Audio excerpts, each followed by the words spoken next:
Located in the famous French Quarter of New Orleans, Java Import is a modest small shop where many pieces of art from Indonesia can be found. One of the company that I used to work for, they downsized, and I lost job, and I tried to find job. It was difficult time in New Orleans at that time. It was year 2000. So I started at the French market with a small table, probably like 10 items. Basically, for the first 3 years, I didn't make any money. Only my husband actually at that time. He has a good job at that time, and he was the one that actually support us. And then for about 5 years, I stayed in the French market, and then Katrina hits, and then we start opening stores. How has Katrina changed Lily and her husband's life?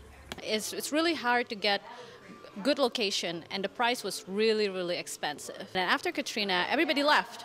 Nobody really wanted to actually open a business in New Orleans, and then that's why actually we took our chance, because we decided for about 6 months we were kind of in limbo whether we're gonna stay or move away, but we decided to stay because we have our home here, and we know we have our home base here, so we decided to stay and then take our chance to actually open a store. I mean, we were in the bottom at that time, but there's really nowhere else to go, The business was hard, but we decided to, if we want to try, this is the time to try.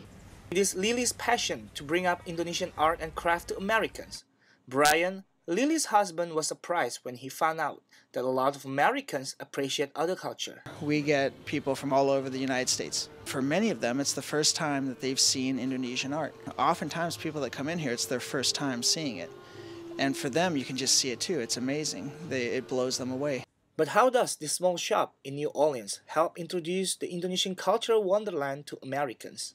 New Orleans has a very mixed culture.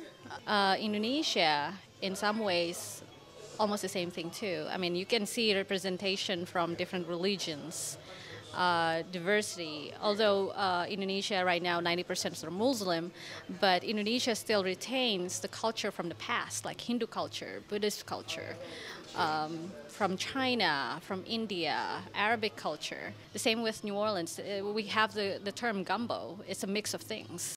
This is Irfan Prawira for NYFA and NBC News, New Orleans.